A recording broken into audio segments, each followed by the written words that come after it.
Hi guys, in today's video I want to do a best and worst of Beautify, what I've loved and what I've hated basically in my sort of 7 months and nearly a grand's worth of purchases with them. There's some things that are firm favourites that I reorder and will continue to reorder. I mean, a lot of what I've purchased has been trying all of their different stuff, to be fair. There's only a few things that I've reordered.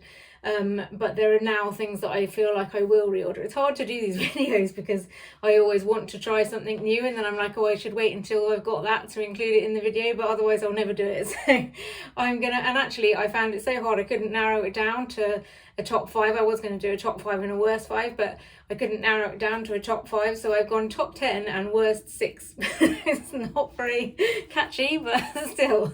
I mean, if I were you, I would just want to know about the top ones really, and probably the worst ones, just to know what to avoid. So let me get on with it. I haven't put these top ones in any order because, again, I found it too hard really because they're different categories, so it's not really something you can sort of put in order. So I'll start with the top ones on my list, but they're not necessarily the top ones, and that's the triple hyaluronic acid trio. All 3 of them I really like. If I had to choose out of the 3, it would be the serum is my favourite. I've just reordered some more. I bought this trio together as a set, so they're marginally cheaper when you buy it as a set, but I bought this because the other day they had like a members sale or something they were calling. There were certain things that they were taking 20% off, and I knew I was going to be reordering this, and this is a little bit more expensive. So I think it's £22. Which is more than I would actually normally want to spend. And actually I had just, in my last video I was rating them all and this was one of my top things, so I was thinking, oh, I'm definitely going to keep getting this over and over again, and then I realised that it was actually quite considerably more expensive than all of the other serums in their range. So I think I'm going to do a video at some point that compares all the serums and maybe ranks them, or I'll try and rank them. I'm not very good at ranking things, but yeah, this is, like, if you took the price out of it, my favourite serum by far that I've ever actually used, to be fair. It just feels, it's really nice and slippery, a little bit goes a long way. It feels really nourishing but without being thick and sticky. Like, I can't rave about this stuff enough, it's amazing. So that is the triple hyaluronic acid serum, and I think it's £22, £24, so it's quite expensive considering most of their serums are like £15 or like less even. So yeah, I bought it when it was on sale, and if they would make it just a little bit cheaper, then I would buy it all the time, but I'll probably be trying to sort of keep it for best. Now I've just bought another couple of serums, so I'm hope that are cheaper, and that's why I bought them, so I'm kind of hoping that they will outrank this one, but we shall see.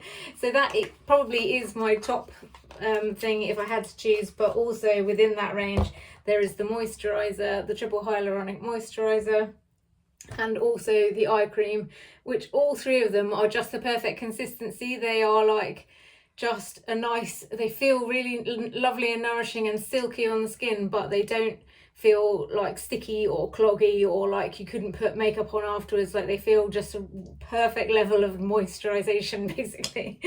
So yeah, that is the triple hyaluronic eye cream, and this is the triple hyaluronic moisturizer, which as you can see is empty. I haven't actually reordered any yet, but I will be.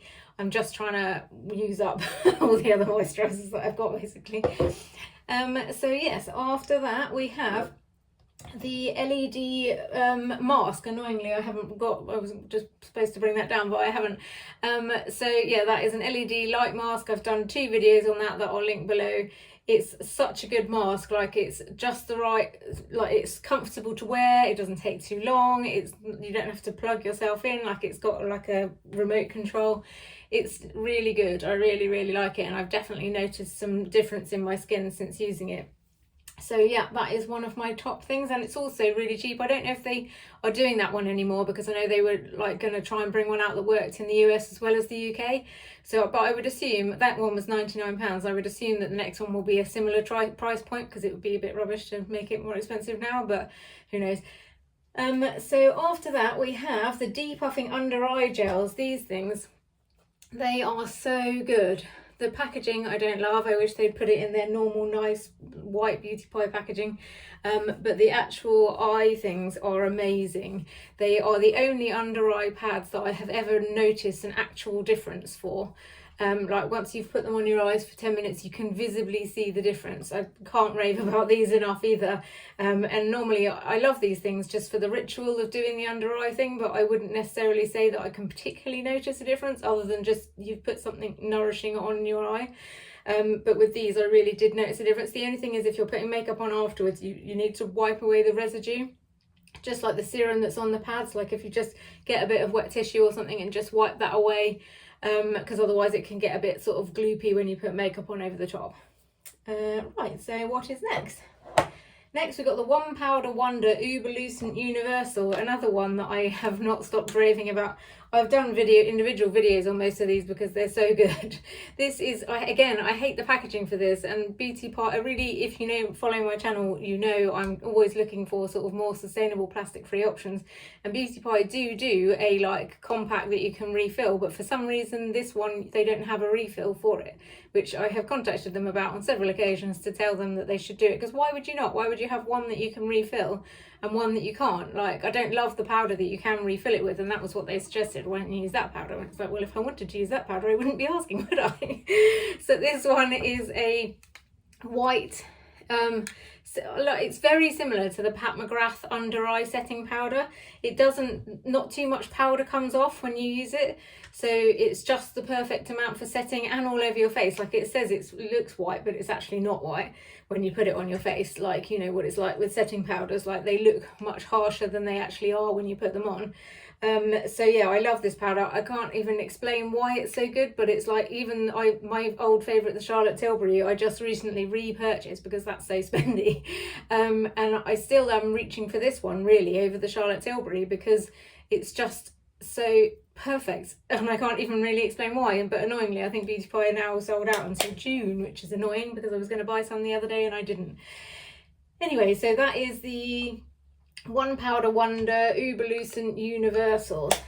Next we have the Uber Youth Neck and Chest Super Lift Serum Spray. By the way, when I did the ranking, I'll post that video below, when I ranked all the products I've tried from Beauty Pie in the last 7 months, between 1 and 10, 10 being the best, these products were all 10s. I think that's probably why I couldn't decide between them all, because these were all 10s, and they're just all so good. Like, I don't think I probably could pick if I had to, but I don't have to, so I figured you'd want to know all of the best ones. This is the Uber Youth Neck and Chest Super Lift Serum Spray. This is, again, it's a plastic bottle, which I don't love, but I do like the way the packaging looks. This is a spray-on serum for your neck and chest. Obviously, the clue is in the title. It smells amazing. It's a really nice thin consistency. For me, the spray is the best way for me to actually ever do this, because otherwise I just can't get into the routine, it seems, of moisturising. I'm really rubbish at moisturising my body. I like slather it all on my face, but I'm rubbish at moisturising my body. And as you can see, I have quite a lot of redness here that I'm trying to fix, and I'm hoping using various products on my neck and chest will help to deal with whatever this problem is. So yeah, and it also smells amazing. Did I say that? It's really amazing. And none of these products are particularly expensive. I didn't mention the prices of the previous ones. I'll put the prices out when I bought them in the comments below, but they do seem to change, so don't quote me on it. But I don't think any of these things are over £29, over £20 even. Well, that's a lie. I just literally said the serum is over £20. Anyway, I'll put the prices below. So after this, we've got the Traceless Mineral Broad Spectrum SPF in factor 30.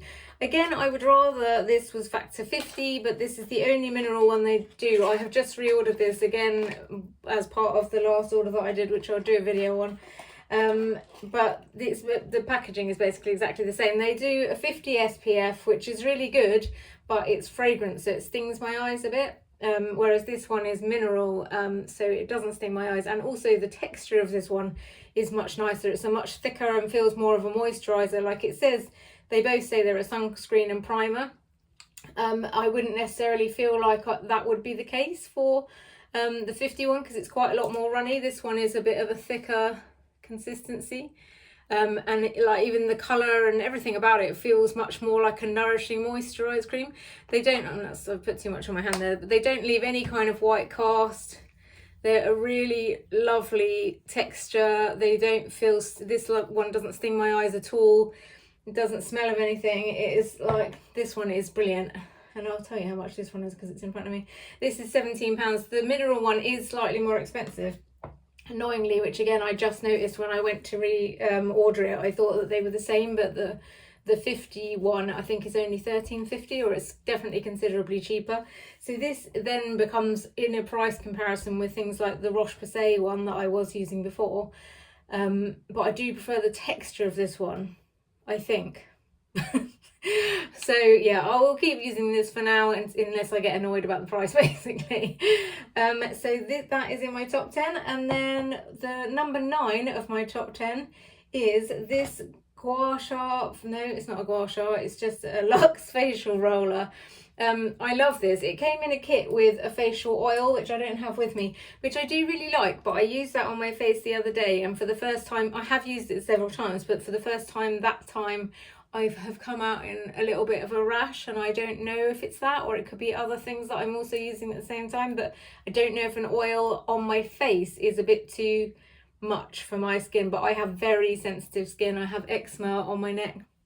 I'm just sometimes, like, I was going a bit wild in the aisles trying too many products and using acid exfoliants on my face and stuff, thinking that I was safe because I hadn't had eczema on my face in a long time, and then I came out in a rash. So, or not even, I haven't even come out in a rash, I can just feel it coming around the edges of my mouth and the edges of my eyes, and my neck has come out in a rash, but it isn't necessarily that. So I still rank that in, but regardless of the oil, this is what I really bought it for. It is the facial roller, or I guess you could use it on your body too. But I love it because these things spin. So you can rub it on your face and you don't need any like product on there like to smooth it, whereas a lot of other things that you rub on your face, you have to have something to make it slippery, if you know what I mean. Whereas this you can just rub, and I love it so much, and it always feels really cool and nice. Anyway, so yes, that is number 9. And then for number 10, I have sort of cheated because it's basically their makeup brushes. I have another one which I'm washing at the moment, which is like the highlighting brush, but I've got 4 of their brushes, and I really like all of them, and they all are good multi-purpose brushes. Like, this is actually a foundation buffing brush, but I feel like could be used for buffing in anything really, you know, like contour or blush or anything. And this again could be used for blush or highlight. I'm currently using this for highlight. This, I don't even know what this, I think this is just a pro angled cheek brush, this one is called. This, I forget what it's called, I'll link them below. And I've done videos I think for all of these as well. Yeah, so I think all 4 of them, I haven't got the other one, can be used for various different purposes. You could probably get away with almost just having one of these. I'd probably go with this one if I had to pick. But anyway, so yeah, I really like their brushes, and I'm kind of counting that as number 10 of my top 10 because I couldn't narrow it down, and I don't think I could pick between these brushes, although I literally just said I would pick this one. Anyway, I digress. So moving on to the less favourable products, there's only one of these that I actually hate. The rest of them are just, they didn't really work for me. So I may as well start with the one that I actually hate, and that is the 7-day Green Me Up challenge. I haven't got that with me. I don't think I've got any of these ones that I don't like with me, but it's just not pleasant. It tastes disgusting. It came with a bottle that is supposed to be a shaker to go with it, but it just does not work. Like, it shakes the product and mixes the product, but you can't drink out of it. Like, normally these shakers have a spout so you can drink out of them, unless, feel free to correct me if I'm wrong and I've just not grasped the concept of how to use it. But when I tried to drink out of it, it just dribbled all over my face, and just generally it was not very user-friendly bottle. So that unfortunately will go in the bin, which, as you know, if you follow my channel, will annoy me because it's plastic that I'm just throwing away for no good reason. Yeah, so it's disgusting. I can't even finish the challenge because it's so disgusting. They say to mix it with apple juice, which does make it slightly less disgusting, but it is still really disgusting. And I don't dislike the taste of that sort of earthy, grassy, green powder stuff. Like, I've had it in the past and I like the green powder on its own. But for whatever reason, there's obviously other things in it that are either artificial sweeteners or something that makes it taste sweet, and rank on so many different levels. So yeah, that one is my least favourite of all of their products. And then after that we've got the Genius Lift Elixir, which is a I'll try and put pictures of these. It's a serum. It's all right, but it's just, I didn't rate it basically. There are other ones that are much nicer, like the hyaluronic acid one that I mentioned in my top 10. Then there's the Super Retinol plus Vitamin C Night Renewal Moisturiser. Again, it was all right. I just didn't love it basically. Like it wasn't particularly slippery. It wasn't particularly nourishing feeling. I didn't really notice that the retinol did anything particularly, because they've got another overnight retinol treatment that is like an overnight leave-on one, and I much prefer that. So yeah, of the two, I wasn't really that fussed about the Super Retinol plus Vitamin C Night Renewal Moisturiser one. And then there's the Youth Bomb 360 Repair Concentrate. I should have got these with me. I only got the top 10 ones. They're scattered around my house, but I will leave pictures hopefully above to show you what these are. The Youth Bomb 360 Repair Concentrate is a body moisturiser that gets loads of hype, but I just didn't love it. Like, it smells nice and it feels all right to go on, but it's just a bit too thick and sort of sticky, and it left pilling on my skin was the main problem. So I couldn't, again, like, this area is the area I'm trying to deal with, and I can't put it on in the day because then I'm left with pilling on the skin, whereas the spray doesn't do that. So yeah, it just isn't for me. And then there's the Happy Face 10% azelaic acid skin clearing gel cream. I was really excited about this because it's aimed at people with redness and rosacea, and I thought that was me, and I don't know, maybe I'm just targeting a problem that I don't have, but I definitely have redness. So I thought it was worth a try anyway, and like the before and after pictures that they were posting were like, made it look amazing, like it was, you know, like game-changingly different, and you could tell on day one that it was different. Personally, if anything, I would say it irritated my skin a little bit. I don't know if that's actually true, but it definitely didn't make it any calmer, that's for sure. And again, it wasn't a particularly pleasant texture. It didn't, like, it went on all right, but it just didn't feel nourishing and lovely. Like, what I want from my skincare is that when I put it on, it makes me feel luxurious and nourished, basically. That's literally it. And yeah, I just didn't really rate it. I will use it on my neck in the hope that maybe that might help, but, and maybe if you've got like acne or like redness from that kind of problem, then it might fix what's wrong with you. But I think I've just got sun damaged or damaged skin, and that's why it's red. I'm not really sure. So yeah, I didn't get on with that. The next one is the Luminizing Highlighting Wand. I probably have got this around here somewhere, but it's just like, it's a wand with a sponge on the end, and it's just too shimmery for me, basically. Like, I'm new to a lot of this sort of makeup game, and I prefer, what I'm realizing, is a more matte highlighting powder. Like, this not only is a liquid, so it's harder to blend, but also it was too shimmery for me. Like, I just couldn't get on with it. So yeah, it's nothing wrong with the product, it just wasn't for me, which is the same for all of these, really. I'm sure some people like the Green Me Up challenge. So yeah, I think that's it, actually. Yeah, that is my 6 worst ones. They were the only ones that I noticed when I was doing the top, like rating them all, were the ones that I just wasn't really into. All of the rest of them, even if they were like mediocre scoring, these ones are all 5 and below, basically. Anything that was 6 and above didn't make it into the worst, because I feel that's a bit harsh. Right? That's not worst, is it? It's just not great. So yeah, that is it. I hope you've enjoyed that, and if you've enjoyed this video in any way, then please like and subscribe, and thanks very much for listening. Good night.